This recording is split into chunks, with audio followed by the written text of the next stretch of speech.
How's it going, boys? Welcome back to another video, and today I have a doozy for you. And what I mean by that is this is the fully comprehensive guide to mining. I put a lot of time in building this script. I pulled from all sorts of different sources, a lot from Imploded, a lot from the Mining Cult Discord. Link to Mining Cult Discord down below, but it's a lot. This is the fully comprehensive guide. It's going to include stuff from Mining v3, so don't worry. I have a bunch of information compiled on the alpha, and as I'm recording this right now, Mining v3 actually isn't released. I'm sure that when it does release, I will have all the missing information, and I'll be putting that in, and we'll basically have everything you could possibly need in this guide. Yeah, so that's how long ago I started recording this guide, and that's how long it's taking me to get this guide out. I started recording it before Mining v3 was even out, before Glacite Tunnels were even out, and they're basically done other than Glacite v2. So, sorry about that, but all the information in this guide will be updated, don't worry. I am revising it now as of 6/12 and making sure that it has all the new information, including the new stuff added with mares on the alpha. It's going to be a long one. I'll have chapters so you guys can skip around in case you don't want to watch the whole thing, because I'm sure it's going to be long. But there is a lot of useful information, a lot of stuff that I didn't know. I used to be a big miner. I used to post like mining progression guides, but nothing to this scale and nothing to this accuracy. So without further ado, let's get into it, boys. Before we get into it, I do want to ask you guys to please scroll down and subscribe. We are going for 30K and the YouTube rank, and every subscription helps me out immensely. I also stream at twitch.tv/Yadi, so make sure to check me out there. Let's get into the guide, boys. You get YouTube rank by the end of summer, you'll do a 3-build giveaway since you're bored. Boys, wait. Let me reiterate that. If I get YouTube rank by the end of summer, Scaps will donate and give away 3 billion coins. The ball's in your court. So one thing to note before we get into it is, if before you decide to invest your life savings in like 1,000 hours into mining, keep this in mind. The lower your ping is, the higher your profits will be. For someone who has over 200 ping, it might be more worth it for you to go the farming route if you're starting out, because this is going to be your main money-making method for a long time. The reason why is due to the way that breaking power works and how quickly blocks are broken. It has to do with tick speed, and that is directly correlated with your ping. With that out of the way, let's get started. So you first started, you load in, you have nothing on like a new profile, farm some wheat, sell some wheat, get enough money to be able to do this. You're gonna head right over to the mine merchant. You're gonna purchase yourself 2 gold ingots, and you can either go mine a piece of wood or head right over to the lumber merchant and purchase a stick. Reason why is you would like to craft yourself a gold shovel. Why do you need a gold shovel, you may ask? This is a mining guide, not like a farming? What do you use a shovel for? I guess it's mining dirt. But this is mining gemstones! Well, the reason why is because you take your gold shovel, you head right over to the librarian. Now, you do need to get some levels first, but you only need 15 levels. You're not going to need 12, you're going to need 15 to be able to actually get efficiency 2, and that's all you need on this shovel. And we're actually not going to start with the mining islands. Initially, we're going to head right over here to the barn. We're going to run right through the barn all the way to the desert settlement. And as you can see, you already see people farming sand. You're going to come right over here and you're just going to farm sand. You're going to run back and forth. Make sure you get your initial cookie if you're on a new profile, or if you don't have any money, I guess. And you're going to sit here and you're going to farm sand. Sand is actually the fastest way to get to mining level 12 on a new profile, and that should be your goal. It shouldn't take very long. You just sit here, you go back and forth until you are mining level 12. Once you reach mining level 12, what you're going to do is you're going to take your enchanted sand, and as of right now, enchanted sand is actually inflated, and it's incredibly expensive because of the community project that's going on, so it's probably not going to be worth as much. But you take this, you sell it to the bazaar so that you have your initial seed money. If you're an Iron Man, just one thing to note, this guide definitely has useful information for you, but this is not like an Iron Man guide.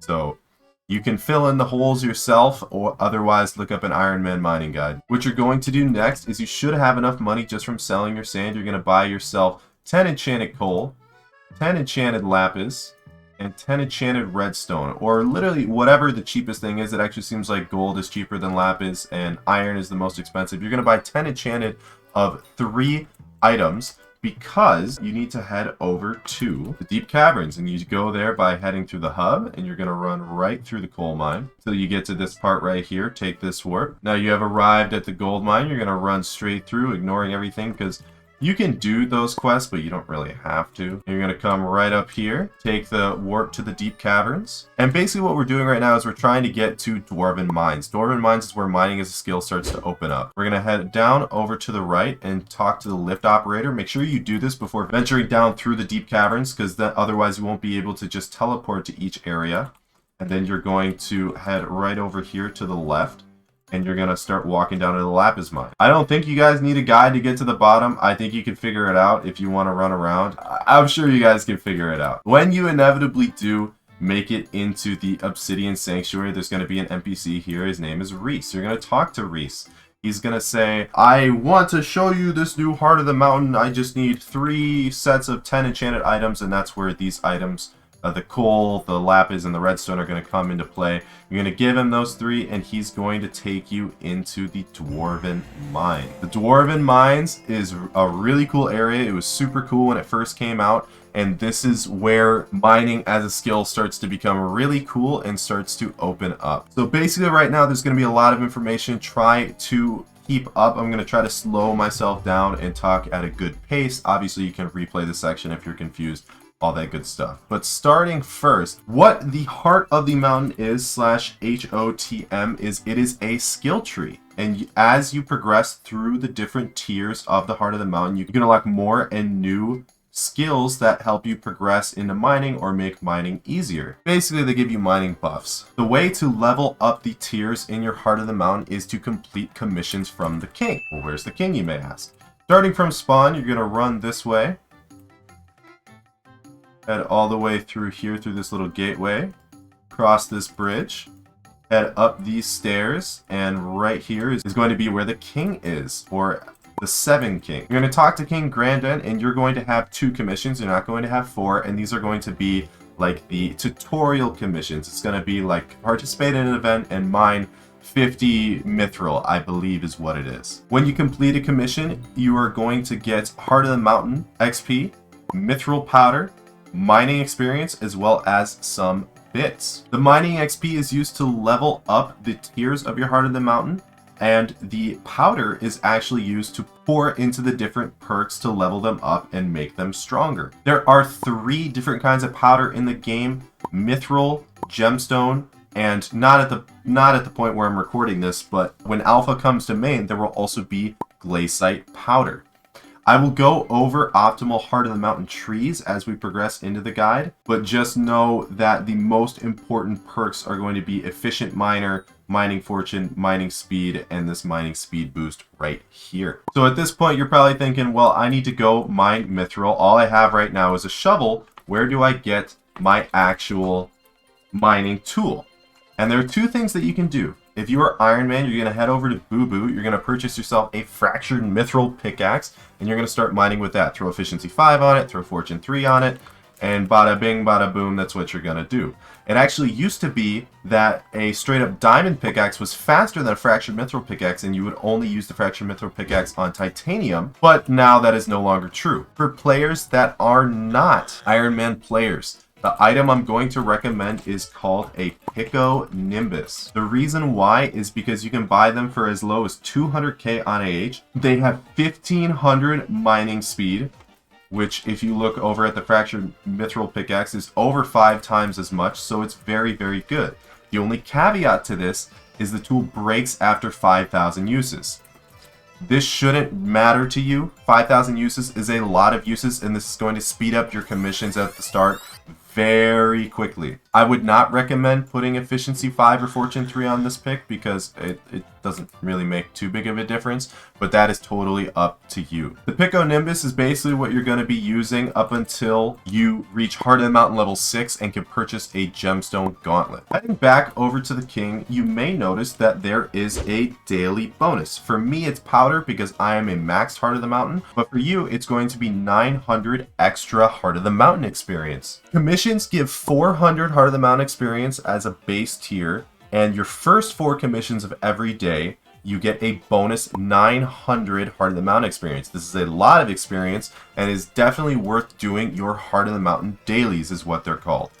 Other dailies that you should complete in the Dwarven Mines would be the Puzzler, which is found if you have right at the king. You just head into this area. You head immediately left, right, and then left. His name is the Puzzler.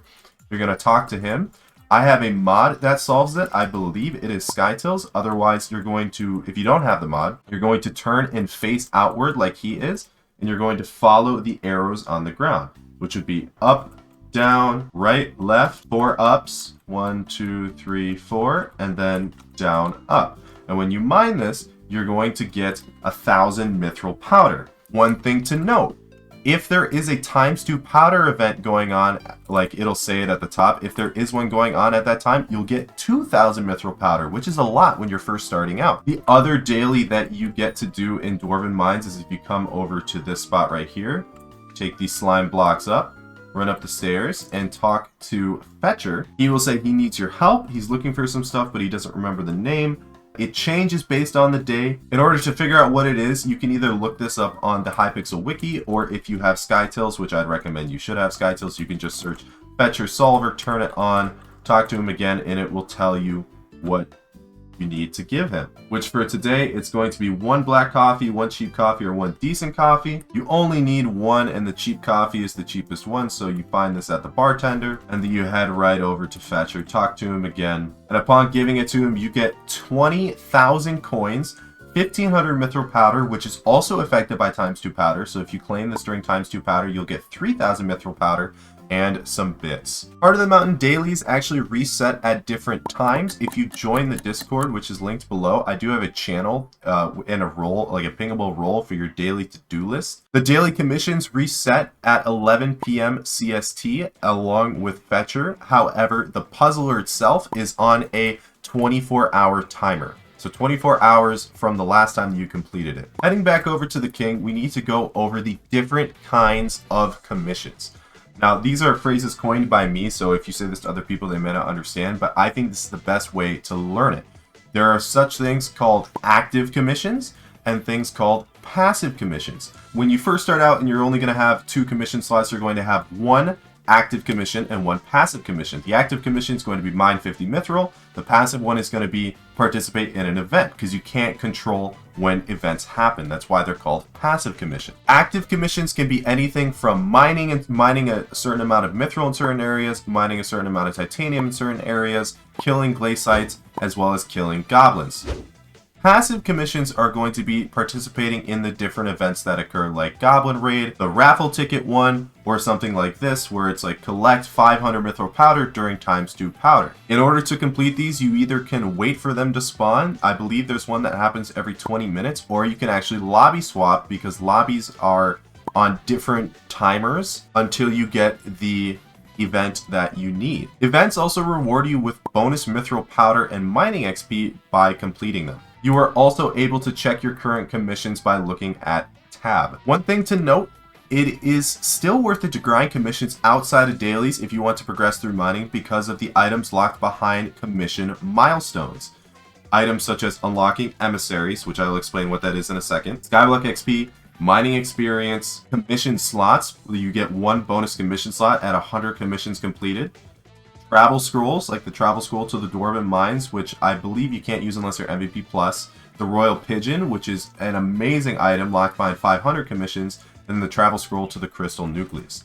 The Royal Pigeon is this item I have in my inventory. If you right click it, you are just able to claim your commissions from right here without having to go to the king or go to the emissaries, which are basically ways to claim your commissions from spots around the mine, so you don't have to run back to the king everywhere. For example, there's an emissary Carlton right here in the Ramparts Quarry. There's basically one of these stationed in all of the major parts, which you can see right of your screen. So emissary Carlton is in the Ramparts Quarry, and then over here you have emissary Sienna in the Cliffside Veins, etc, etc, etc. In terms of how to get your 4th commission slot, you actually get this from leveling up your Peak of the Mountain, which costs 125k unrefundable mithril powder, which Peak of the Mountain is right here. You level this up using powder, obviously, and the different levels give different bonuses, such as +1 pickaxe ability level, an extra token of the mountain, an extra forge slot, an extra commission slot, +1 base mithril powder when mining mithril, +1 token, which a token is basically what you spend to be able to unlock the different perks, +2 base gemstone powder, and then +1 token of the mountain. You should always be claiming your commissions with a silverfish pet out because you want to level your mining as much as possible, and silverfish offers the most mining wisdom. Higher mining level equals more mining fortune equals more money. You also want to claim commissions when you have an active god pot, an active cookie buff, and if you happen to have an item that has compact 10 on it, hold that out as well to get the bonus mining wisdom. In terms of actually starting with mining, if this is your first skill and you are extremely broke, use the money you've made up until this point to buy an Aurora Staff for between 1 to 1.5 mil. As of right now, they are about 1.74 mil. You want to enchant it with looting 4, and you want to grind treasure hoarders for your initial money, which I would recommend to be about 100 mil purse. Treasure hoarders are found by, if you go back to this spot, taking a right, heading down here, heading up into the upper mines, all the way up these stairs over to the right, and you will find 6 treasure hoarder spawns. One of them is on this bridge, which as of right now, he is down there. One of them is right here, and one of them gets caught down here. The other 3 are through this little crack in the wall, which usually are not all in the water. There's one right here, there's one right here, and then there's one over here. Basically, all you're going to do is you're going to take your Aurora Staff just like this. I know I'm using a term, but for an Aurora Staff, it's also very easy. You're going to grind these 6 back and forth as they spawn. Doing this, you can make up to 14 million coins an hour, so you can get 100 mil purse within your first 7-8 hours playing the game. You want looting because it buffs your starfall, and then you want to turn the starfall into power crystals using the forge, which the forge being located at Warp Forge, everyone unlocks this, and then just talking to a forger. To item casting, and then casting a power crystal.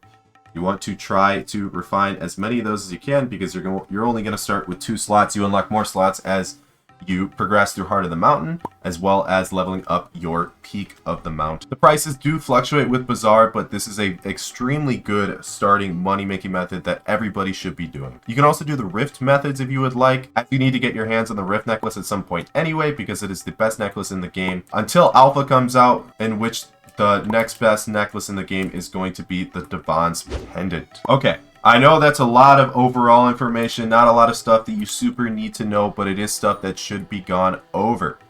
Your first actual goal should be to try to get to Heart of the Mountain 3.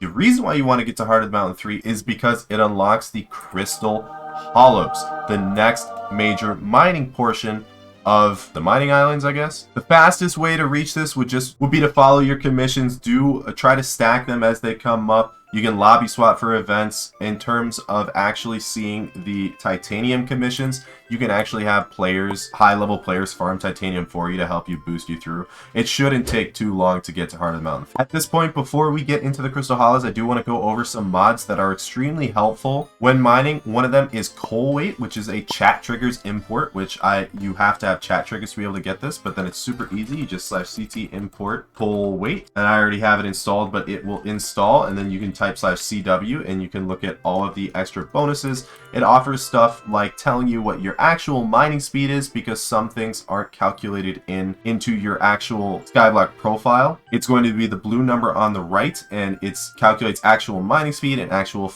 mining fortune. The other mod that is recommended by some is going to be Soupy V2, which you can use for Crystal Hollows waypoints, but I just use Skytills because I don't really like using Soupy, I'm not going to lie. It's a pretty outdated mod. So I personally wouldn't recommend using Soupy, but I would recommend using Skytills because you can just type /Skytills waypoint, you can add a new waypoint, yada yada yada yada.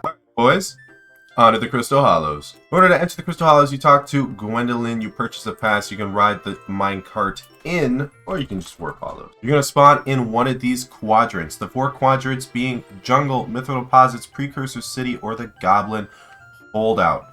This little map right here is the SBE map. I believe Skytills has a map if you want that to help you navigate. Otherwise, Skytills does have the normal waypoints for the Crystal Nucleus so that you can just run all the way there while following it. The Crystal Hollows is unique because every time it is generated, little structures that spawn inside of Crystal Hollows are different. However, the gemstones actually always spawn in the same spot. You just keep running, and eventually right here, you just make it to this entrance. I kind of fell through his little arm, but you'll go right here, and here is the Crystal Nucleus. There is also a bonus 5th spot in the Crystal Hollows that is called the Magma Fields. It is at Y62 or lower. Y63. It exists at Y63 or lower on any part of the map, including the nucleus, including every single part. In this area, you accumulate something called heat on the right of your screen, which I have immunity because I'm using a Balpat, but when you inevitably get to 80 heat, you will start to melt alive, and if you die, you will spawn back where you spawned when you first came into the Crystal Hollows. In order to gain heat immunity, you can either buy a Balpet of any rarity, or you can carry water bottles with you. Drinking water bottles actually removes 40 heat at a time. Each one of the 4 quadrants holds a different gemstone type, monument area, and a different mob. All monuments and mini areas are all randomized in every new lobby you join. So, first, taking the jungle. The main area for the jungle is called the Jungle Temple. There are also mini areas like the Key Guardian or the Kalhuiki Village. The gemstone Amethyst spawns here. The mob, the Fist, spawns when you mine Amethyst gemstones. A mob called Sludge, which is just a reskinned slime, also spawns here. And as well as Kalhuiki tribe members, which are not something to be killed because they will one-tap you if you run into them. If you aggro them, I should say. The next area is going to be the Goblin Holdout, home to the Amber Gemstone, as well as the Goblin Queen and Goblin King monuments. And you guessed it, the mob that spawns here is the Goblin. The next area is the Precursor Remnants, which is home to the Sapphire Gemstone, the mob called the Automatons, and also the Precursor City. These are what the automatons look like. They are pretty deadly if you don't deal a lot of damage. The 4th area is called the Mithril Deposits. This is home to the Jade Gemstone, as well as the Mines of Devon. And the mob that is found here are called the Grunts. The 5th area, like we went over earlier, is the Magma Fields. The Topaz Gemstone spawns here. The mob, the Yogg, spawns here, as well as the monument Khazad-dûm, which is also known as where the Balboss spawns. Right here, right where the Balboss spawns. There is also a bonus 6th spot that can spawn anywhere called a Fairy Grotto. It's not guaranteed to spawn in every lobby. It is relatively rare. It holds the Jasper Gemstone, and it also holds the mobs called the Butterflies. The Crystal Nucleus is located at around 500 on the XYZ scale. Otherwise, Skytills has waypoints for the entrances. Soupy also has waypoints for the entrances. The Crystal Hollow is also home to the Diamond Essence Shop, where you can get a lot of bonus perks, but the one we're going to be focusing on specifically is the Rhinestone Infusion perk. You want to buy this perk so that you can use a Pico Nimbus to break every single gemstone in the game other than Jasper. It doesn't cost that much. Definitely buy it. There is also a gold essence shop in Dwarven Mines that I did not cover. Also an essence shop that should be maxed out when you have money. But now, along with that perk, let's go over how breaking power works. Heading back to Dwarven Mines, you can actually talk to this NPC right here called Fragilis, and it will explain to you the breaking power of all the different ores. Basically, your tool has to have the certain breaking power to be able to break whatever the gemstone is that requires the breaking powder. So this is breaking power 9, so I can break every gemstone, including Jasper. The reason why you want to purchase the Rhinestone upgrade is because Topaz has a breaking power of 8, and you can't mine that with a Pico Nimbus because a Pico Nimbus is breaking power 7. However, because of the Rhinestone upgrade, you will be able to mine Topaz, which is one of the Crystal Hollows commissions. The old way to finish those Topaz commissions would be either have to kill Yoggs, open chests, or ignore them until Heart of the Mountain 4, where you could buy and use the gemstone drill LT522, which is about 13 mil to mine them. It was very tedious, but luckily now you don't have to worry about that. At this point, I'm going to have a little gear progress check. Remember how I said you should have about 100 mil purse before starting mining? Well, this would be why. Number 1, to farm your Pico Nimbus, but also the different pets that you should have would be the silverfish pet if you don't already. You can throw the bejeweled collar on it, which grants you 25 mining speed and 10 mining fortune, and it's also very cheap. You can make it in the forge. Definitely something that should be on your pets, especially your early game pets. You can also grab yourself a bee pet, because bee pets offer plus 30 mining fortune. This is going to be your best early game mining fortune pet.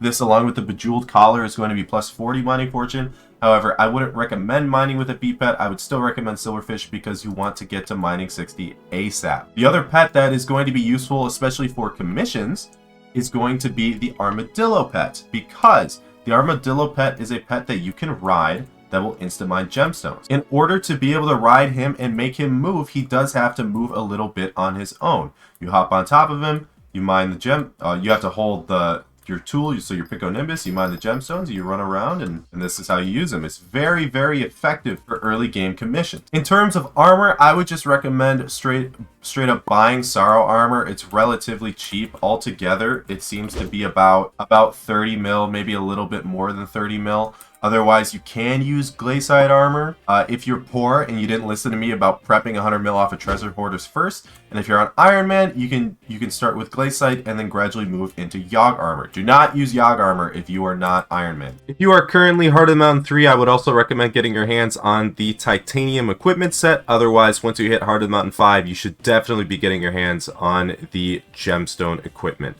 which will be the best equipment in the game other than the Pendant of Devon and the Dwarven Handwarmers. So here we go, getting into the thick of it. Part of the mountain grinding, because you cannot make any money from mining if you are low Heart of the Mountain. You need to get yourself to Heart of the Mountain Tier 7 ASAP. How do you do this? Well, before you get yourself a Royal Pigeon, first of all, in the Crystal Nucleus, there is this NPC called Emissary Cisco. Same as the other emissaries outside of the Crystal Hollows, except this one allows you to claim your commissions without having to leave the lobby. This is very important because you can set up your lobbies for grinding commission. Basically, kind of like how I showcased before, you can slash SkyTill's waypoints and set up waypoints in your lobby to grind commissions much easier. For example, I have the commission that is slay 13 automatons in Precursor Remnants, so I can come over to the Precursor Remnants. I can also head to the bazaar and buy myself a stack of wishing compasses so that I can find the structures a lot easier. I can right click and the wishing compass can't seem to locate anything. Basically what that means is if this comes up, it means that the lobby you're in does not have the structure you're looking for, which means the Precursor Remnants does not have a Precursor City. So I'm going to want a lobby swap. Now that we are in a new lobby trying again, we do actually find it. If you do have NEU and you pop 2 wishing compasses, it will add in a waypoint with SkyTills, and you can run and mine straight to that waypoint, and it will bring you to that structure. The waypoints seem to be a little bit off. So I can set a new waypoint, or I can use that same waypoint.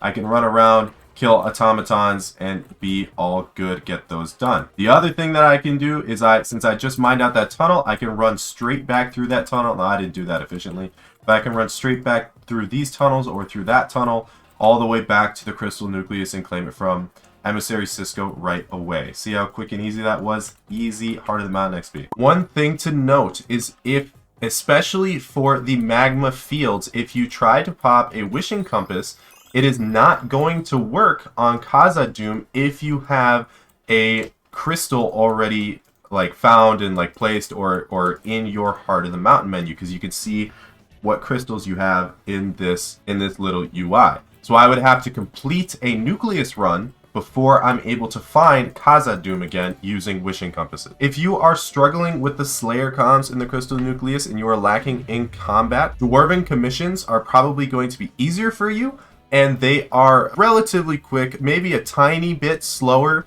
than the Crystal Hollows ones, but they actually give 400 Heart of the Mountain XP. They used to only give 100, so Crystal Hollows used to be way better, but now it's not really that big of a deal if you have to go grind Dwarven commissions. You can also just farm Glacites for some easy combat XP. Treasure Hoarders should have given you combat XP already.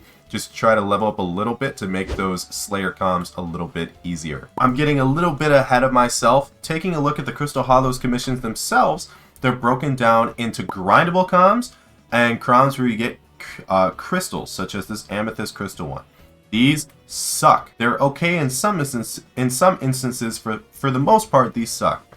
These comms should be claimed while you are doing crystal nucleus runs, and you should retrieve crystals in the order of what the commission says. So for example, if I was doing a run and I need to get all 4 of these, the first one I should go for would be the amethyst crystal so that I can claim the commission as soon as I get the crystal. Grindable commissions can be anything from mining gemstones, which I already showcased how you can use an armadillo pet for that, to killing mobs, to mining hardstone and looting chests. You can insta-mine hardstone with 1500 mining speed, also known as how much mining speed a Piconimbus gives, and you will spawn chests from mining hardstone. Not at the rate I am because I have a max tree, but you will spawn chests. You can also find chests in structures just from running around the Crystal Hollow. One thing to note about the Armadillo pet is it runs off of an energy-based system. As you can see, this Armadillo energy 300 out of 300 because it is a legendary pet. It actually spawn when you go to a new lobby, it will spawn with 0 energy, but it will accumulate energy capping out at 300 if your pet is legendary after 5 minutes without being spawned. However, if you spawn the Armadillo pet and then swap to another pet, it will not accumulate energy. So it will not accumulate energy unless you have it out. It will also not move if you ride it right away. It has to move on its own, and then you can get on top of it, and then it will move. While grinding commissions, it is generally recommended to wear Young Armor to run faster through the tunnels and then back to Emissary Cisco, at least until you get a Royal Pigeon. People actually argue over the most efficient way to grind Heart of the Mountain XP. With the recent buff to how much Heart of the Mountain XP you get from Dwarven comms, 100 to 400. Once you're Heart of the Mountain 4 and can unlock Efficient Miner, it's very chill and easy to grind Heart of the Mountain XP that way. It's a lot more of actual mining instead of running around killing, slaying stuff like that. Otherwise, you can set up routes in the Crystal Hollows with the Skytills waypoints, but what most people think is the best way is setting up routes and grinding crystal nucleus runs. It is tedious because you have to grind Mines of Devon tools beforehand and buy or grind the precursor parts, but with claiming each commission being 400 Heart of the Mountain XP, but getting all 5 crystals would be 2000, and then you also get a bonus 800 Heart of the Mountain XP from completing a run. It puts you at 140k Heart of the Mountain XP total just from doing the 50 you need for Skyblock XP. You need to do 50 for Skyblock XP anyway, so you might as well do it. The one thing to note about Crystal Nucleus runs in terms of grinding Heart of the Mountain XP is they do require you to have all 4 commission slots. And the reason why is because sometimes in place of a crystal, you will get the Slay 1 Boss Corleone in the Mithril deposits. Boss Corleone is not guaranteed to spawn, and I've never seen the Wishing Compass find him. It is possible that now it does with recent updates because I haven't mined for a long time. You really should wait until you have 4 commission slots, which honestly isn't even that hard. You just need to complete 100 commissions and then dump 125k Mithril powder into Peak of the Mountain. Crystal Nucleus runs require all 5 crystals to be found and placed in the Crystal Nucleus, as you can see in front of these people, these really large structures. And when you do that, you will roll for rewards that will be spawned here. Crystal Nucleus runs are the only way to obtain Jade Emeralds, Devon's Alloys, Devon Fragments, and the Quick Claw. You can also drop Jasper crystals and ruby crystals, which are how you make perfect jaspers and perfect rubies this way. You can see what crystals you have and haven't found in the Heart of the Mountain menu, but also just following these commissions. I've explained what doing a Crystal Nucleus run is. Now let's explain the different crystals and the requirements to obtain them. Starting with the Precursor City, first you need to head over to Professor Robot in front of this big ol' automaton thing, and he will tell you that you need to bring him all 6 key components to the giant so that he can repair it. The list of components are as follows: the Electron Transmitter, the FTX 3070, the Robotron Reflector, the Superlight Motor, the Control Switch, and the Synthetic Heart. These can be gotten from either killing automatons, powder grinding in the Precursor Ruins, or just straight up buying them off of the bazaar because they are relatively cheap. The most expensive one is going to be that Robotron Reflector at 600k, but then the rest of them are pretty cheap. After handing him all the parts he needs, you will head in and get yourself a Sapphire Crystal. The next crystal you need to get is the Amber Crystal. Although keep in mind that the order doesn't really matter. There's no specific order, just follow the order that the commissions have you. In order to obtain the Amber Crystal, you do need to make your way over to King Yokar. And there are actually 2... Oh, we got a Blue Goblin Egg. Blue Goblin Eggs are worth like 5 mil per. There are actually 2 treasure or like chests in this area that you can loot. You come over to King Yokar, you talk to him. He's going to say that you need to give him 3 goblin eggs. It can be any goblin egg, but obviously you want to use the cheapest ones, and you will get his stench. Using this stench, you can get by the queen, which, as we can see over here, there is someone already doing Nucleus Runs because they have mined out the tunnels. And you head over to the queen, and you can get by her guards super easily, grabbing yourself the amber crystal. One thing to note about the king's stent is that it only lasts for 20 minutes. The other thing to note, if you run into any kind of water, it's going to wipe the stench off of you and you're going to have to go grab it again. Another thing to note, if you don't have the amber crystal yet, the wishing compass will always point you to King Yokar first, because obviously you need the stench before you can get the actual crystal. Then once you have the stench, it will point you towards the queen. The next crystal to obtain is going to be the amethyst crystal in the jungle. Using your wishing compasses, well actually I'm going to have to find a new lobby because any you failed to find a thing and it's pointing down, which looks like it's pointing toward Khazad-dûm. Oh, just kidding, it was actually right here. So heading into the jungle area, it will disable all potion effects and you also cannot use your AUTB. Kalawiki tribe members spawn here, but there we go. We fell in water, and so the foul stench had dissipated and it had washed off of me. One thing to note about using wishing compasses in the jungle area. Using them without having a jungle key in your inventory will actually lead you to jungle villages first, where you can purchase like the jungle amulet and the other stuff like that, because it prioritizes that first. So make sure you have a jungle key in your inventory. These can be gotten from grinding key guardians or just buying them off of AH. There is a way to cheese this amethyst crystal, but I'm not going to explain it because we do not promote bug abusing on this channel. You come right up to this Kalawiki door guardian and you can talk to him and you can run down and you have to complete the jungle temple parkour. The parkour is relatively easy. There actually used to be a ton of ways to actually cheese this. Like you used to be able to just throw on your black cat pet and the black cat speed would apply. There also were ways to like AOTV through. There were other ways to get bonus speed, but the parkour really is not challenging at all if you just make your jumps. And even if you miss that quad, as long as you don't hit the lava, you should be fine. You can wait out the arrow traps or you can run straight through them and risk your chances, but they're all timed together. And so as long as you're not, you don't even have to be careful, as long as you're not careless, then the parkour really is nothing to worry about. I don't even think there is a quad in that parkour. I think it's all 3-block jumps, which is very, very easy. Just make sure you don't get caught on any of the vines that are hanging down. And when you make it all the way to the end, up these stairs, you'll be greeted with the amethyst crystal as well as 2 chests. And in order to exit this area, by the way, all you have to do is come flick this lever, or if you have Warp Nucleus, just TP to the Nucleus. The next crystal is going to be the Topaz crystal. All you have to do is kill the Bal boss by heading down into the magma fields, popping your wishing compasses. I don't really feel like walking around with a chicken with my head cut off, but other things to note about the Topaz crystal would be that the fastest way to kill him is actually to use a Soul's Rebound, because the Bal boss is purely based off of hits and not ferocity and not anything else. You want 100% attack speed, you want to use a Soul's Rebound on him and then spam him with a duplex term would be the fastest way, or any duplex shortbow would be pretty efficient. It should take around 2 to 3 Soul's Rebounds to kill him. If you are broke, you can just use the artisanal shortbow. It'll take a little bit longer, but it's not too bad. If the Bal boss has already been killed, you can actually just straight up grab the crystal and go. If someone is near the Bal boss, however, he will respawn.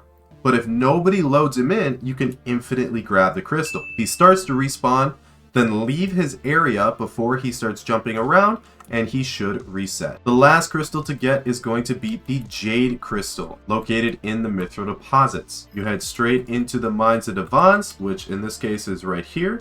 You jump all the way down into this gold pit, but first you come to one of these NPCs, talk to them, they will give you a metal detector. You basically run around down here and look for treasure. There are mods that offer solvers, notably NEU, I think. There might be Colweight, there might be Soupy. There are a ton of solvers you can use that are going to speed this up, and it is recommended that you use them, because otherwise it is going to take forever. I'm not gonna lie, I don't even know what solver I'm using right now. But you will start to get the 4 tools that you need. I just got the Scavenge Diamond Axe. One thing to note about this, there are 4 different tools you need to get.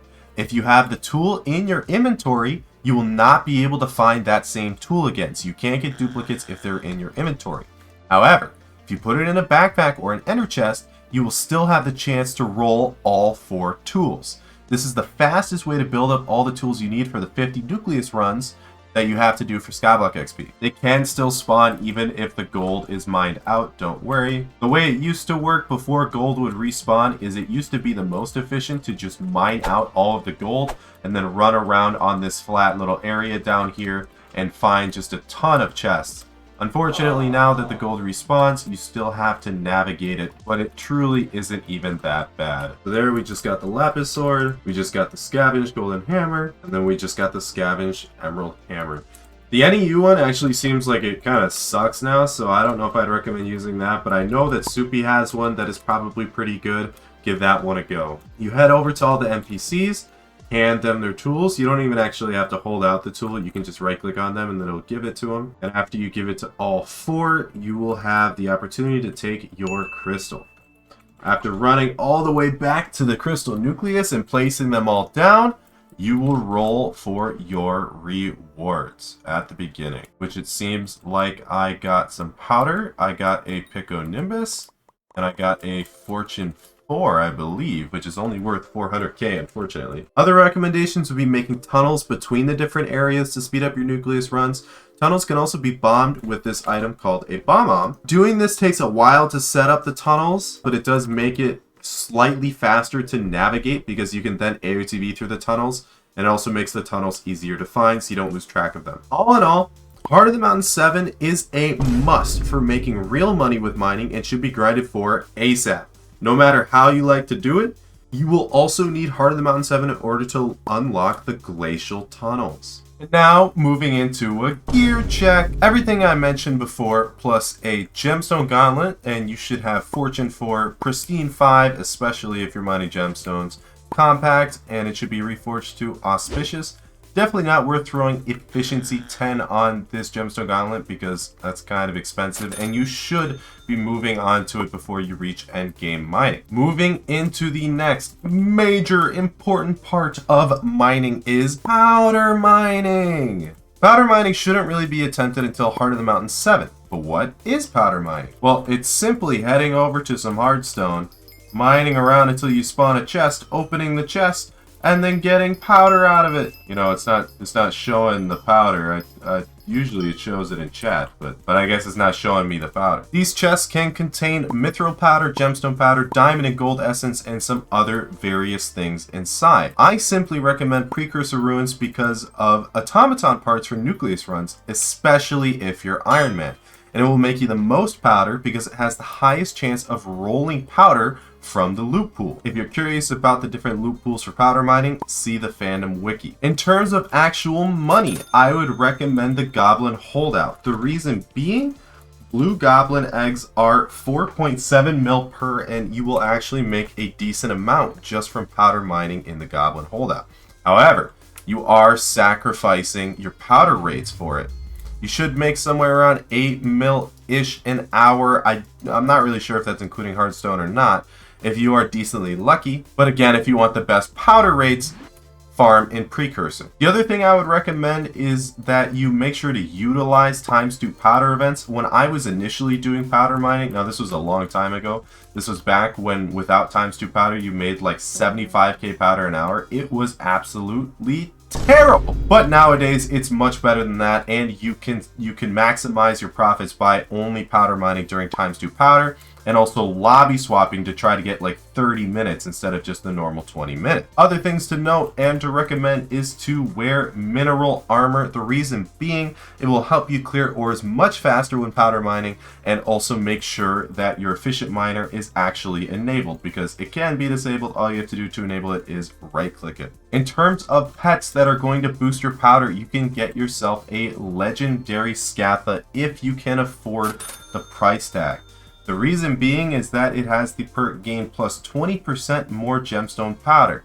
However, one thing to note, the burrowing perk, which grants a plus 3% chance to find treasure while mining, is bugged to override the treasure chest perk in Heart of the Mountain, the Great Explorer perk. So you should be swapping to legendary Scatha in order to actually open the chest if you want bonus gemstone powder, but you should be mining with a different pet. The easiest way to do this would be to just set up an auto pet rule on fishing rod swap equip legendary Scatha, unless you guys know of some other crazy rod rule, and then just swap to your fishing rod every time you open a chest. This may get tedious, but I'm relatively positive that the bonus gemstone powder is worth it. Another pet that you could actually swap to instead of just the Scatha pet in general would be the Mithril golem pet, which actually you wouldn't even have to swap to him. You could just constantly have him out. The reason why is because of the smell of powder perk. Gain plus 20% more mithril powder when mining. Other things you can do is mine with a Jasper 10 drill, which will give you plus 20% gemstone powder. It does work on chests.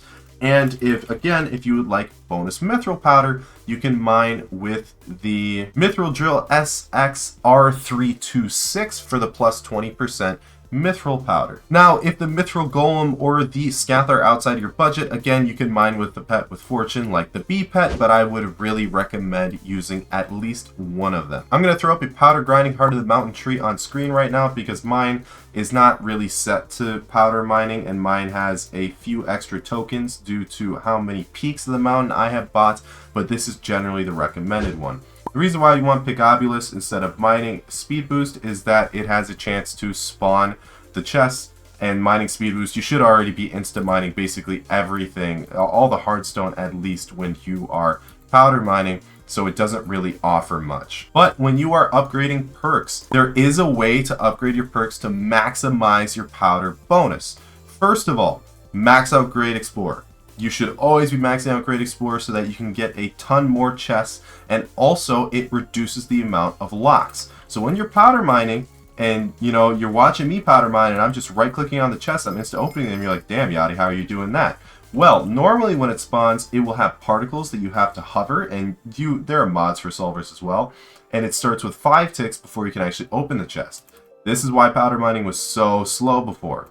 But now, if you have max out Great Explorer, you can simply right click on them and open them, which does increase profits by a ton. Other thing to note is that you should actually vary when you're upgrading mole and when you're upgrading powder buff. This does determine how efficiently you are gaining powder. Generally, it's about for every 4 mole upgrades, you should get a powder buff upgrade. So for example, from mole 1 to 3, you should get powder buff 1. From mole 4 to 6, powder buff 2. Mole 7 to 10, powder buff 3.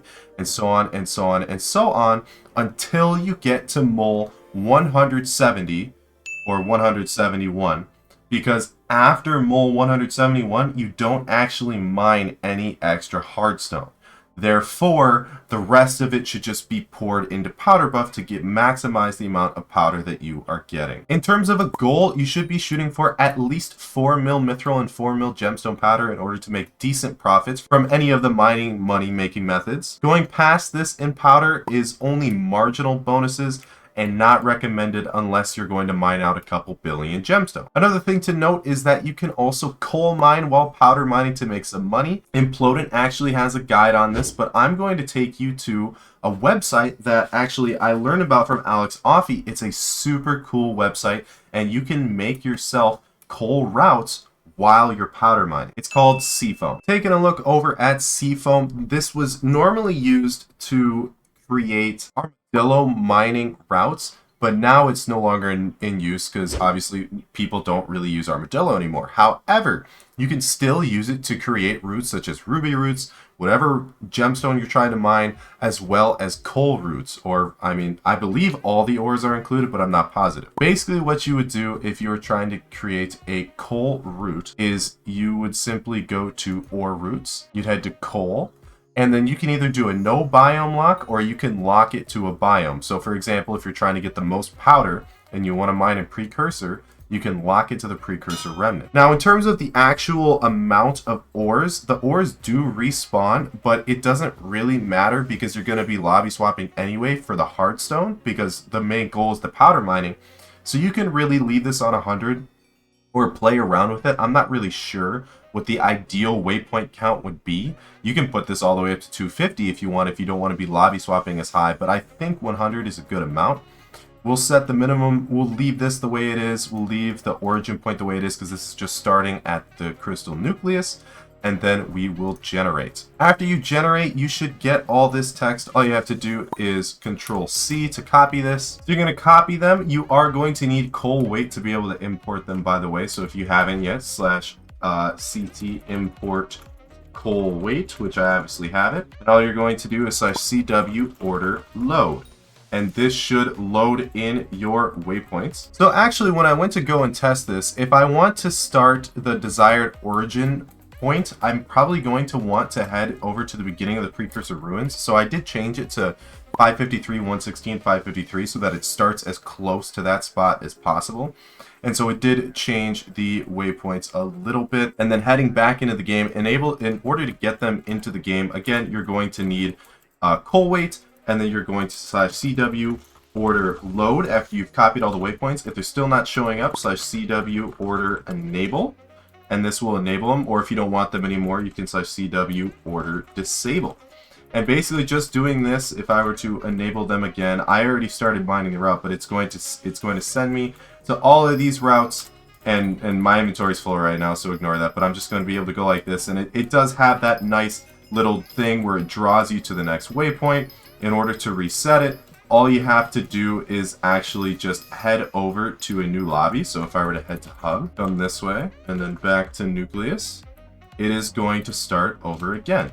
Now, why does the thing draw you to the third waypoint instead of the first waypoint? And why is the first waypoint not the closest coal vein to this spot right here? I have no idea. I would recommend playing around with the origin points or the amount of waypoints or like the difference between the veins. If someone knows more about Seafoam and more how this works, please do let me know in the comments. That is all I got for you in terms of Seafoam. Now in terms of actual gear progression with mining, I know we've done some gear checks, but now we're actually going to go over the best order to upgrade your mining gear. Now keep in mind, this was written by Dragoon Master 4 originally. And this is gotten from the Mining Cult, which again will be linked in the description. One thing to note, this does not include Devon's Pendant. I would recommend getting Devon's Pendant around the same time that you get Devon's Armor, maybe a couple stages later. It also does not include any of the Dwarven Hand Warmers or any of the new Devon's equipment pieces, because as of right now, they aren't even on Alpha, so I've chosen to leave those out. So starting with fine gemstones in Sorrow Armor and a gemstone gauntlet. You want to recom the gemstone gauntlet. You want to recom your sorrow. You want to buy perfect jades and put them in your sorrow and the gauntlet. You want to buy jaded, recommed Devon's armor with 3 out of 5 chambers unlocked in each piece. You should have 2 perfect jades and 1 perfect topaz. You can also sell your sorrow after this, although I don't recommend liquidating because it is bad and sorrow is used for magic find swaps, especially during Diana. You should upgrade Ring of Power to an Artifact of Power and put a perfect topaz in it. You should get the final 2 chambers of your Devon's armor and put flawless ambers in each slot. You should buy a titanium artifact. You should put a perfect amber into your gemstone gauntlet. You should put 2 perfect ambers into each of your Devon's pieces. You should buy a titanium relic, recombobulate your Artifact of Power, put a perfect jade into your Artifact of Power, put a perfect amber into your Artifact of Power, buy a titanium drill X655 with all perfect gemstones, recombobulated, fortune 4, efficiency 5, pristine 5, a titanium infused fuel tank, and a sunny side up goblin omelet. You can also forge your 655 from a 355 to save like 50 million coins, and it only takes a minute and a half to forge. You should buy a ruby polished drill engine. You should sell your ruby polished drill engine for a sapphire polished drill engine. You should sell your sapphire polished drill engine for an amber polished drill engine. You should buy a quick claw for your bow. Get all perfect gemstones in your Artifact of Power. Buy a gemstone fuel tank. Buy a Devon's alloy. Get efficiency 10 on your Devon's drill. Recom all your equipment. I also didn't realize that it's actually more worth it to buy Devon's alloy than it is to get efficiency 10 on your Devon's drill. However, since the price of alloys have doubled, I'm going to say that that's probably not more worth than efficiency 10, but again, I don't know. In terms of a talisman check, make sure you have the King's Talisman, the Jungle Amulet, the Mineral Talisman, the Titanium Relic, and the Artifact of Power. These are all of the mining talisman. Now for the fun part. Actual money making with mining. Now keep in mind, these are going to be max setups, so if you don't have everything up until this point, just keep working towards it. I understand that you're probably going to be mining for money before you finish your powder grinding, or if you need money and all of that sort of stuff. And you can always refer back to this guide for all of the different mining money-making methods. First of all, we're going to go over the most popular one, which is ruby mining. Ruby mining caps out at about 42 mil per hour with a max setup and efficiency, and that also sells to NPC. Please, as a disclaimer to all people that are going to gemstone mine, disable efficient miner when you're mining gemstones. The reason why is you want pristine to proc as many times as possible. And if your efficient miner is mining all of this at once, your pristine is not proccing on every single gemstone. In terms of gear, max gear would be Devon's armor with full perfect gems, Devon's drill with all of the upgrades, legendary bow with a quick claw, 4 mil mithril powder plus 12 mil gemstone powder if you want a max setup, but 4 mil starting is fine. In terms of your heart of the mountain tree, you want it to look like this. And other important things to note about ruby mining is that ping is very important for ruby mining and manually mining in general. If your ping is below 50, that's ideal. If you don't have low ping, you're going to struggle to have high profit rates, but you should be fine as long as you're under 200 ping. The length of your route will depend on your ping, stats, and your efficiency. The ideal route should have ruby and topaz. You can mine topaz using your mining speed boost, and you mine ruby when your mining speed boost is on cooldown. Also, when you finish mining your last vein block, you should be pointing towards your next platform, or at least close to it. In order to have the best rates possible, you'll need to set up a route to reduce downtime. For this, you'll use platforms, bomb bombs, and ether warps to teleport between veins. A high ping player could get max rates if they change how fuel update works. Until then, this method will highly depend on ping. When we say that you want to be pointed towards your next gemstone, what we mean is when you're mining this route and say you're going to that route, you want to start at farthest point away as possible, and by the time you finish mining, you want to just be able to go straight to the next gemstone. Another cool thing to note about setting up routes is bomb bombs used to actually make it so that your gemstones would not respawn if they actually blew up your gemstone, so you'd have to mine your gemstone and then use the bomb bomb, but now they do respawn. It's absolutely gaming. Just like before, I'm going to take you back to Seafoam to create your ruby routes.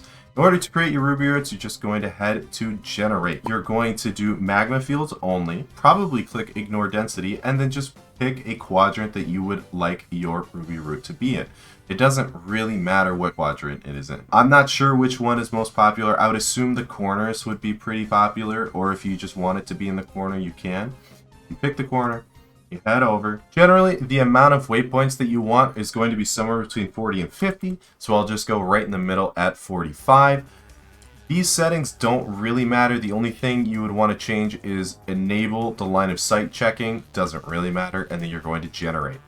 Just like before, when you get your waypoints, these are going to be used with coal weight, so you're going to highlight them, you're going to Control-C to copy, and then when you head back to the game, you are going to /CW order load, and this will load in your waypoint. Again, I had to enable them because I had them disabled before, and then I can head all the way over there and I can go about my time mining. When selling ruby, you want to sell them as fine gemstones to the NPC. I'm not going to link an actual magma fields ruby route in the description because honestly, I don't think you guys need it. I think you guys can do better with Seafoam, and the other good thing about using Seafoam is you're not going to run into popular routes that people use, so you're not going to have to share it or swap lobbies instantly when you see someone is already mining your route. You can just create your own. One thing to note about mining speed is when you are upgrading your mining speed and professional in your heart of the mountain tree, so mining speed 2 and professional for bonus mining speed,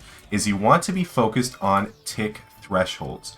Tick thresholds can be found on the fandom wiki, and tick thresholds are basically how much mining speed you need to get to the next tick.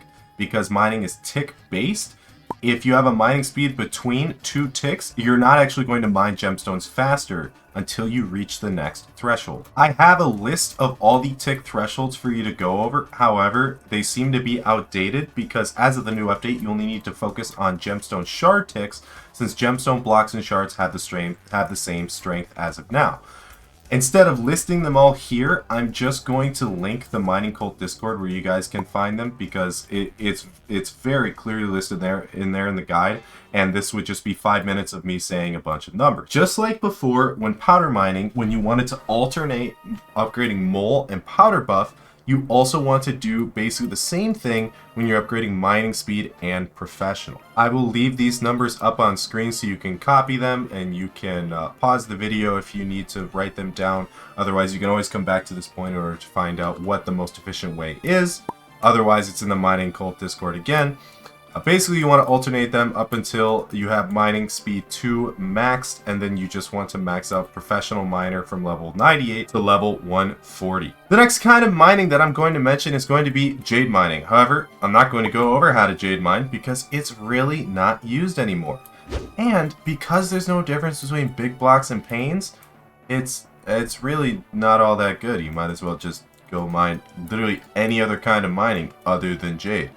Unless you're Iron Man, of course. If you're Iron Man, then you probably need to mine Jade. Moving into the next thing will be Jasper Mining. Now, one thing to note about Jasper Mining right away is that it's kind of toxic. People will try to grief you. If this happens, this is going to hurt your rates immensely. If you can find a chill, infinite spot, you can make upwards of 90 million coins an hour to Bazaar. This method is Bazaar dependent. Use the same gear as you would when you're ruby mining, except if there's a structure that's outside of magma fields, you will need an epic or legendary Scatha with quick claw instead of a legendary Bow Pet with quick claw.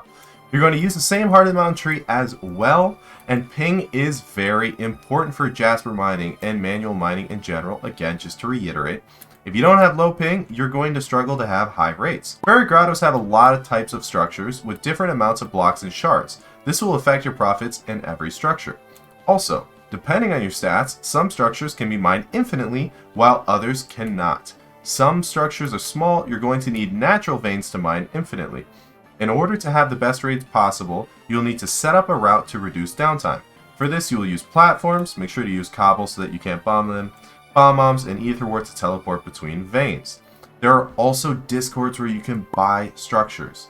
Yeah, Mining Cult Discord actually has a channel called Structures Trading, so I would just head there. If you find a Fairy Grotto and you see no one mining in it, try to sell it. I mean, that's easy money. And then I would go there and buy it, because normally you're going to make your money back a lot faster, and also you don't have to go through the hassle of looking for Fairy Grottos. Now, one of, if not the most famous kind of mining that is not gemstones would be gold mining. I've seen some tests on YouTube, as I had to watch a lot of these videos to actually, accumulate all this information together. And some people say that gold mining is the best for Iron Man.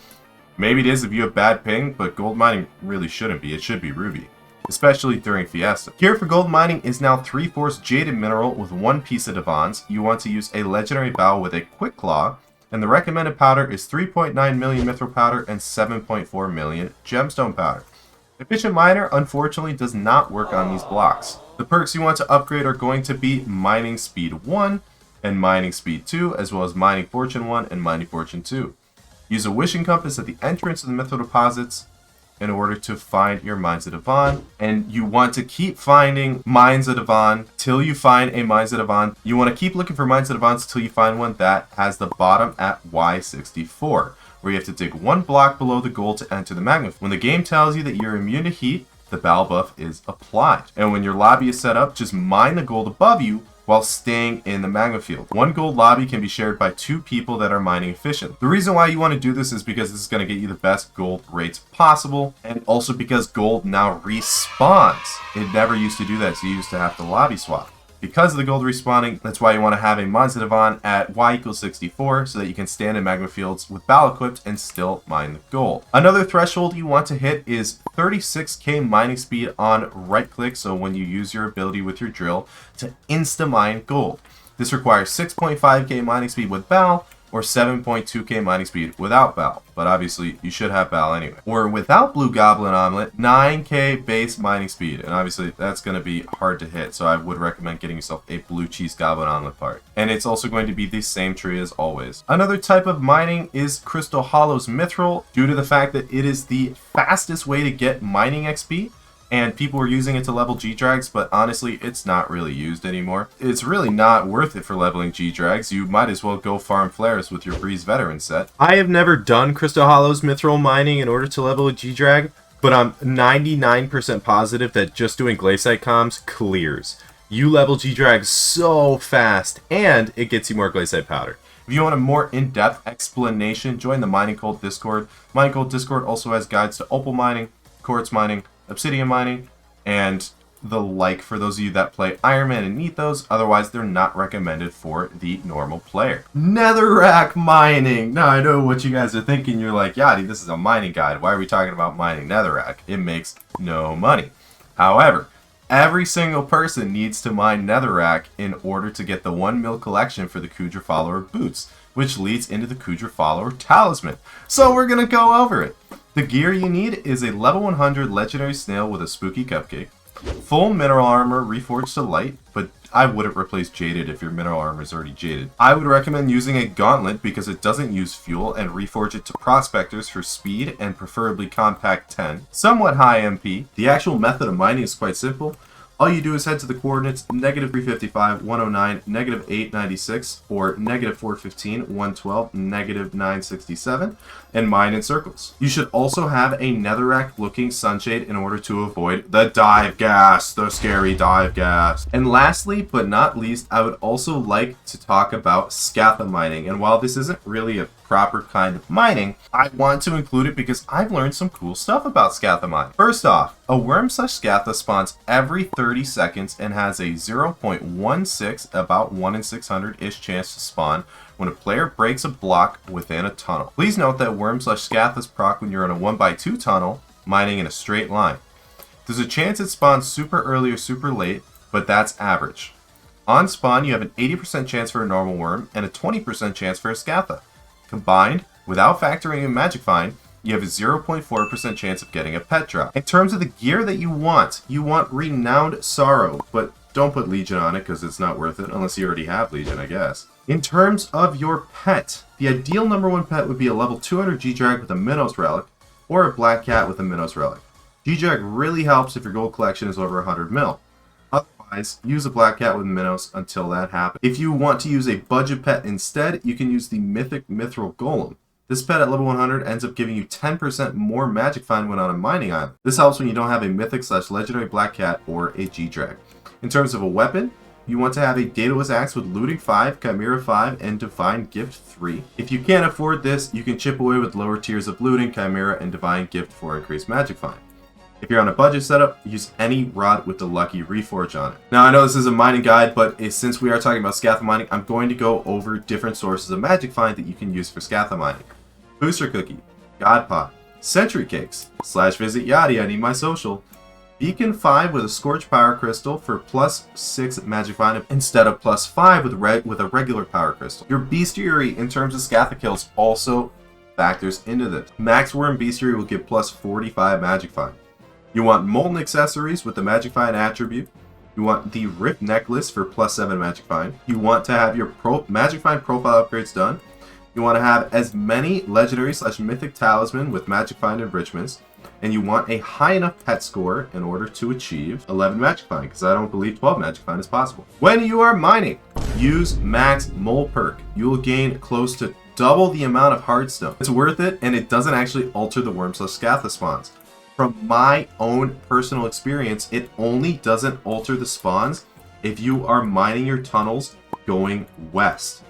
If I mine any other direction, it takes forever to spawn Scathas. But if I'm mining west, it actually is fine, and I don't know why. Taking you down to show you what I'm talking about, and looking at my mole is 171.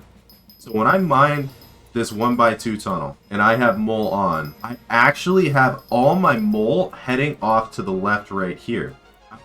It doesn't actually affect Scatha spawns. But now, if I were to mine this way a little bit, it's no longer a 1x2. Look at this, it's got this little hook shape. I mine east, it's got the same little hook shape. I mine south, it's got the same, well, south is just kind of weird, it's just mining like into the wall this way. So I've only ever found that I don't lose out on rates when I mine west. But if you know anything about Scatha Mining, basically what you want to do is you want to mine west, and then you will spawn your worm. Look at that. Except it's not a Scatha, no chance at a bet. And then you want to mine the top of the tunnel coming back as fast as you can. You want to keep doing strips of this. Mining east going this way doesn't affect it, and it is totally fine, but that's just a cool little thing that I figured out. In terms of your Heart of the Mountain tree, the main importance of the Heart of the Mountain tree that pertains to Scatha pets is maxing out your mining fortune 1 and 2, as well as mole.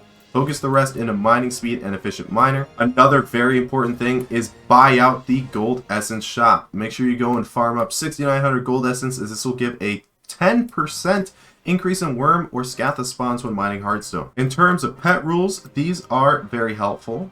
Farming on bedrock, you can have your Bal set to your Divans in terms of swapping armor, and have your G-Drag set to your Sorrow. Another recommended thing is when you're Scatha mining to actually farm in your Divan set to help increase profits, and then when the Scatha spawns, just swapping to your Magic Find set.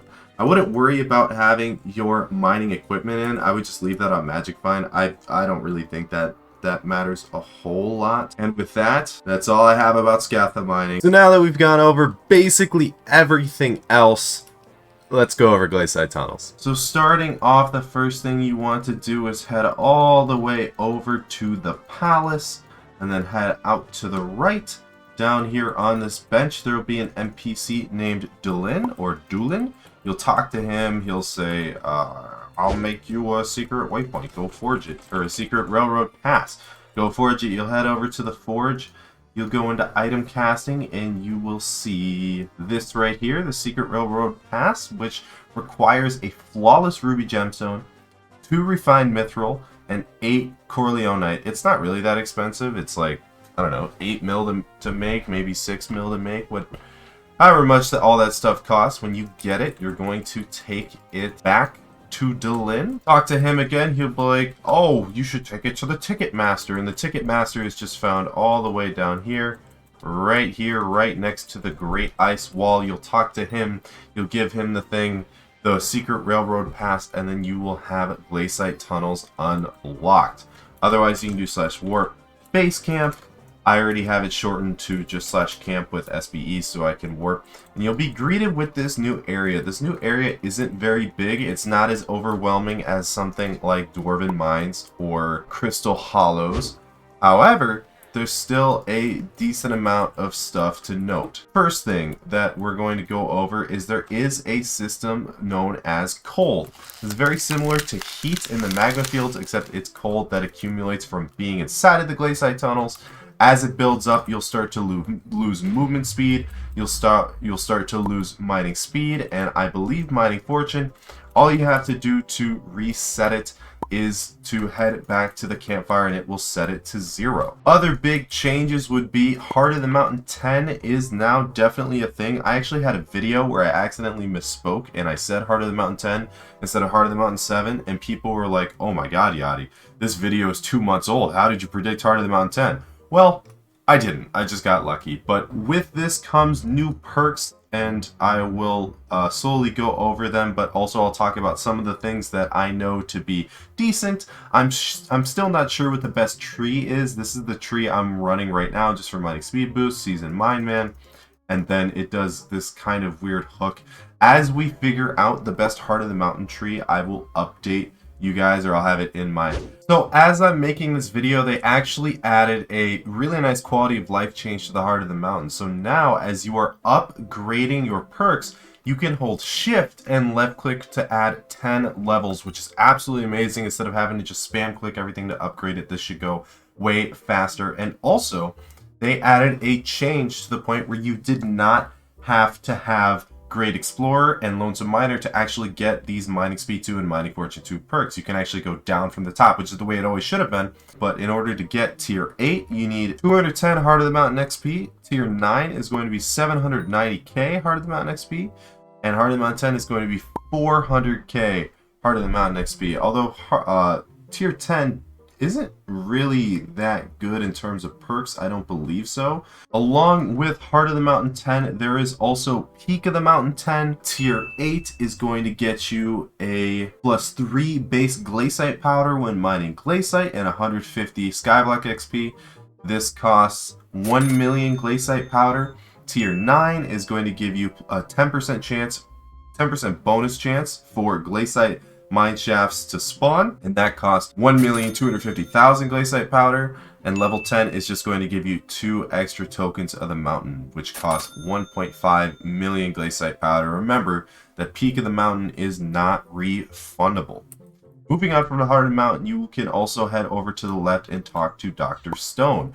Dr. Stone is an NPC that basically is going to allow you to start foraging the new pets. You have to get one of the fossils and give it to Dr. Stone, and then you have to have another bonus fossil, take it over to the forge, and then you will be able to craft the new pets. As of right now, none of the pets are very good. The only pet that actually seems relatively good is the penguin, first of all, but there's no sea creature, there's no bonus sea creatures in the Glacite Tunnels yet, as well as the mole pet, that is very, very good for Crystal Nucleus Runs. And it seems like it's going to be a must-have for Crystal Nucleus Runs. The rest of these are kind of garbage. The T-Rex doesn't really have a place in the meta.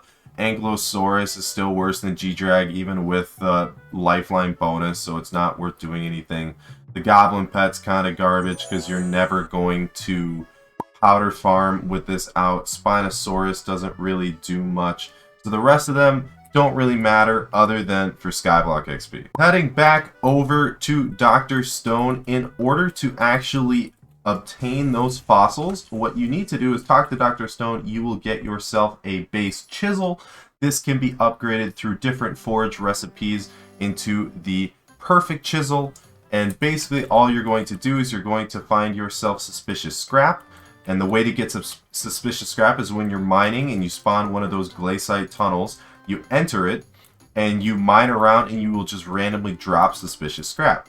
You take this suspicious scrap back to the fossil excavator, put it in one side and put your chisel in the other side, and you're basically playing a gacha game. You're RNG looking for any kind of treasure, but specifically for the fossils, there will be white fossil dust, and you will have to uncover the entirety of said fossil to be able to unlock it. I will actually show what they all look like on screen now. There is mole. One thing to note though is that the orientation of these fossils can change. I did not realize that, and it doesn't matter because it's on alpha, but I did end up missing one. So this would be a possible fossil here, which almost looks like... So I actually failed to fully uncover it because I'm just kind of stupid, but I would have gotten a mammoth fossil. If you don't fully uncover it, you actually get fossil dust, which you can use to exchange for more suspicious scrap for more chances.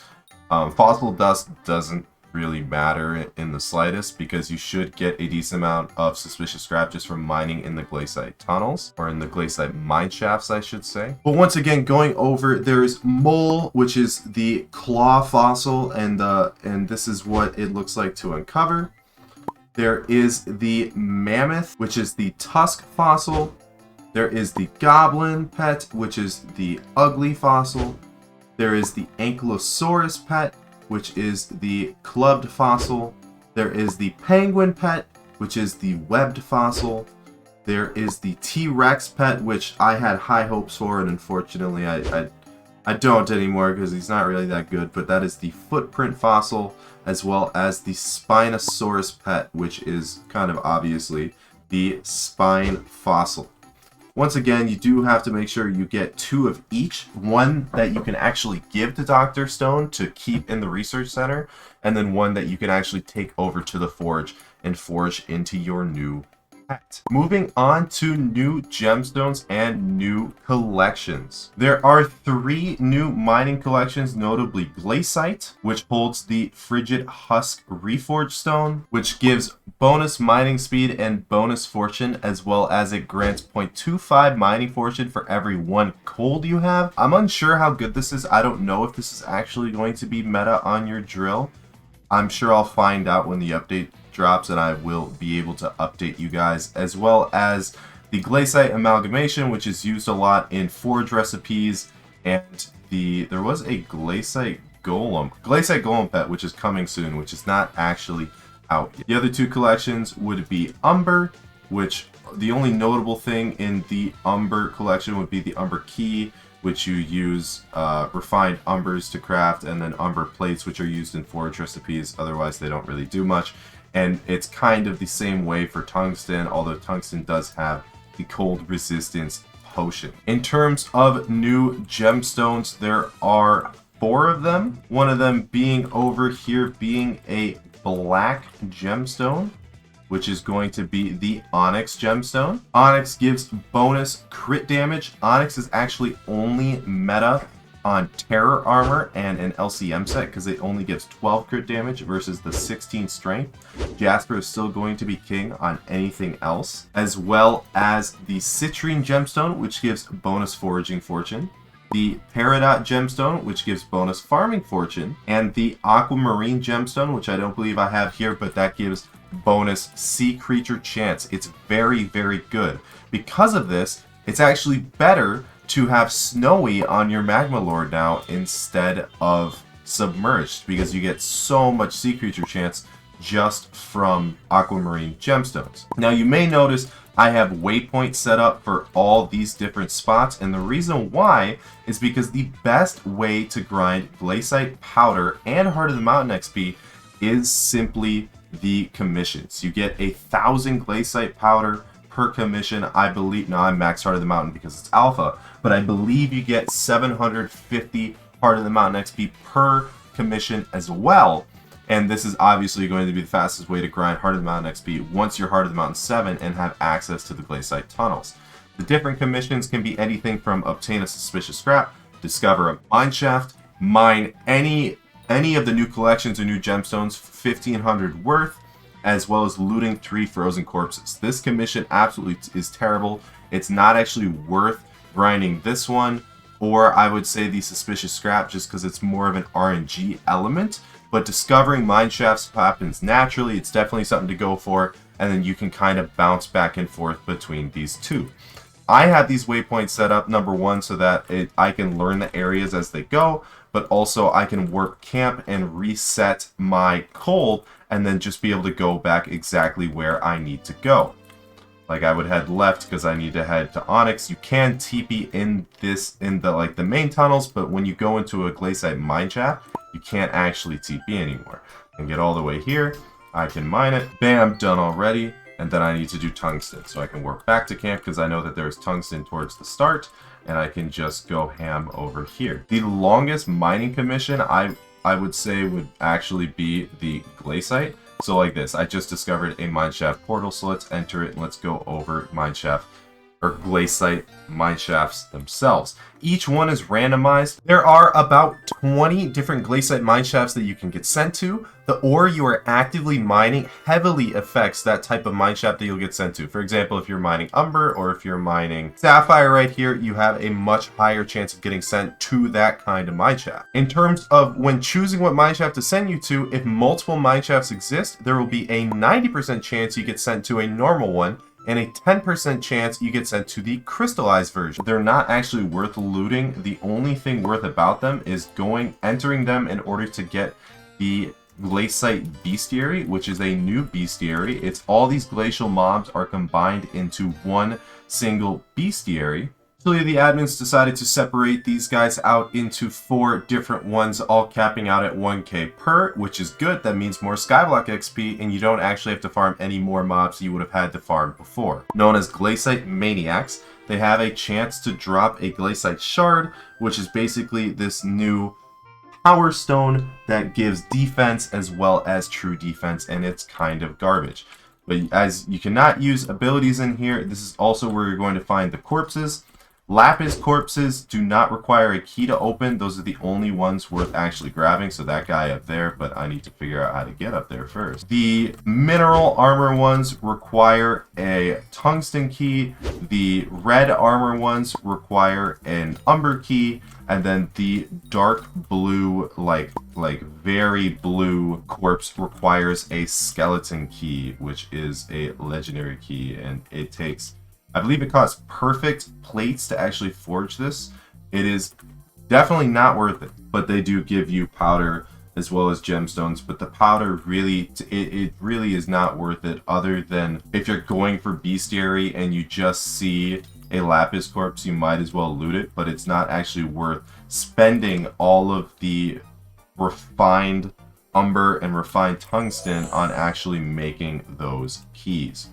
Ways to get out of the mine shaft is you can either go back to the start, wherever the start is, or you can just type /camp and warp out. Either one works. In terms of the mine shaft themselves, you can warp other players in within the first minute of you entering the mine shaft, after which you will be shut out. You cannot warp anybody in, and the mine shafts are around for about 10 minutes. You can also mine in the mine shafts. There are different perks that boost mining in the mine shafts. I'm not really sure if it's good for money. You can get Jasper mine shafts. That is one thing I know. Probably not worth your time. But yeah, moving on. It's again, these commissions are quite easy. Like, I have Peridot over there, so I'm going to run over here. You will eventually learn where everything is. I can actually link the SkyTools waypoints that I use for these in the description so that it can help you learn where everything is. Onyx is always going to be in the back left. Peridot is always on the right from spawn, but that's stuff you'll learn just from actually playing the update. It's not really something that's required, but if it's helpful for you guys, I will definitely leave my waypoints, or like the text you need to import for the waypoints, in the description. There are also new items that have gemstone slots. Notably, Fermento armor has gemstone slots, which would make sense because of the Peridot gemstone. The Tree-capitator has a gemstone slot, which would make sense because of the Citrine gemstone, which boosts foraging fortune. But other than that, I don't think there's anything super notable about bonus gemstone slots, other than the fact that I think you can now put opals in combat gemstone slots. I don't, maybe that used to be a thing, but I remember somebody making fun of Zach for having opals in his dagger, or like at least talking about it. There are new talisman, such as the Dwarven Metal Talisman, which grants plus 25 mining speed when mining umber or tungsten, and this requires 4 umber plates and 4 tungsten plates to forge. It is an uncommon talisman. As well as an upgrade to the artifact of power called the Relic of Power, which allows you to harness the power of all 11 gemstones in the game, and all it costs is 1 Glacite amalgamation. Glacite amalgamations are basically just going to be a bunch of all of the new gemstones, as well as enchanted Glacite. So 5 onyx, 5 citrine, 5 peridot, and 5 aquamarine. It doesn't look that expensive to make at all. Another good thing to note about the update is I know that Devon's alloy has spiked by like 600 mil. It's like 1.4 bill to buy now, but you don't actually need it to participate in the update. It's going to be a slight bonus to anybody farming commissions, but I don't think it's going to matter too much. There's also a new drill part called the tungsten keychain. I don't think it's very good. I don't think anybody's going to use it. It looks like total garbage. It will I don't know if it actually chews through fuel or if it's just a bonus from mining, but it's definitely not worth sacrificing any of the other parts that are on your drill already. If this changes, or maybe I'm missing something about it, I will let you guys know and update you and tell you like, hey, this is actually something good to use. But as of right now, I don't believe it. In terms of other ways to reduce cold or slow cold down, other than just heading back to the campfire, there are such things that offer cold resistance. There are enchants that you can get from looting corpses, one of them called Ice Cold, which gives 0.5 cold resistance per level. Again, it's probably not worth something grinding. It's probably worth just buying off the bazaar like 10 days after the update comes out.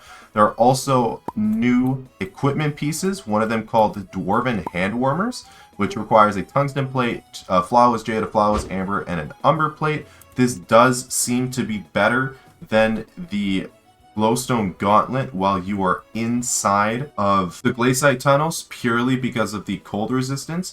However, I don't believe they are better if you're just mining gemstones in the Crystal Hollows. There's also something called the Pendant of Devon.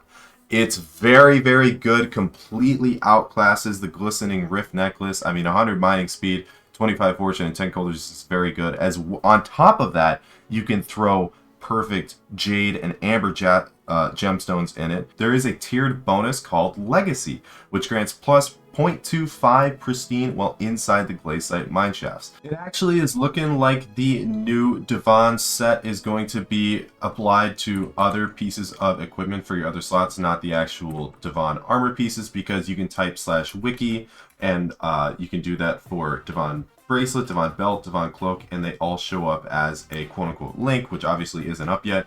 For the new blue armor that everybody's saying is going to be the new crazy armor, you can actually find it on the wiki as the Vanguard helmet. I don't think it's going to be like an actual wearable armor. I think the Divan set, especially because of Divan's drill, it's just going to be the end-all be-all, but the Vanguard set may be something crazy for cold resistance or something of that nature. Now, this does not seem associated with the Divan's armor itself. Maybe it will on release and it'll be like a 5 out of 5 type thing, or maybe they will eventually add more Divan equipment so that you'll have full Divan's equipment, full Divan's armor. Who knows? But it is very, very good. It requires a shattered locket, a perfect plate, and 10 Divan's fragments to forge.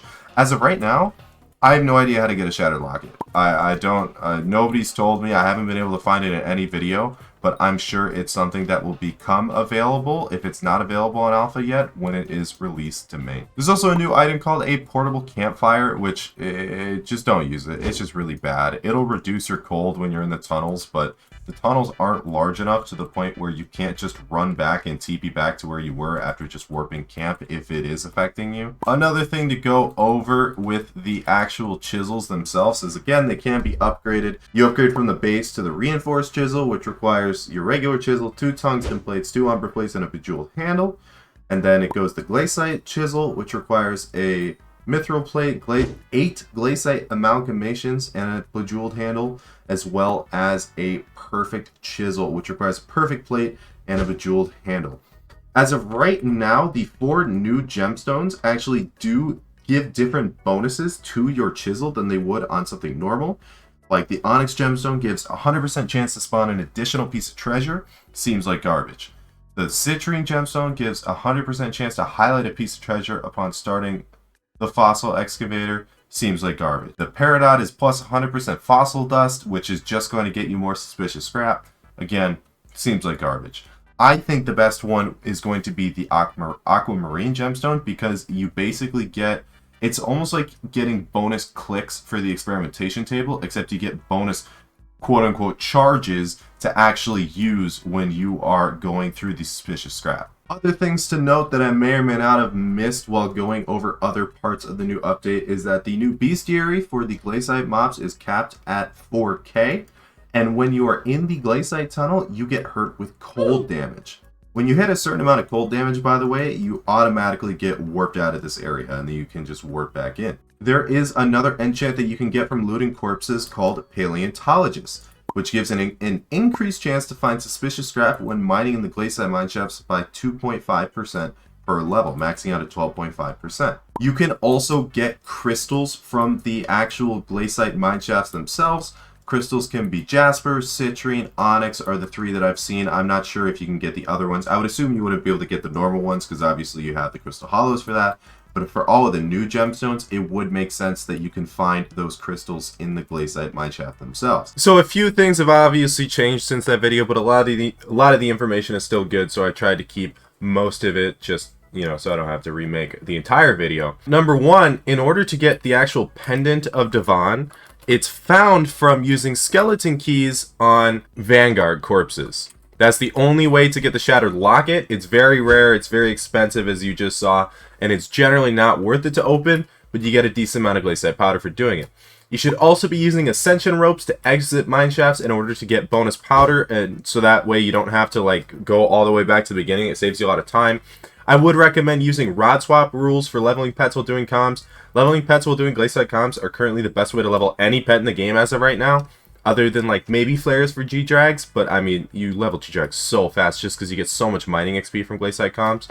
Someone also commented on one of my other videos and said that you should be using citrine on your chisel because it highlights the a piece of treasure, which I guess, you know, that makes sense. That Like, that's understandable. Somebody also commented and said that it's profitable to open scrap after buying them off a bazaar. I find this very hard to believe, and I haven't found any evidence that over a long period of time it's profitable. But who knows? Maybe we'll have somebody that did like 100 hours of opening scrap, and that's how they got their powder done and all that stuff.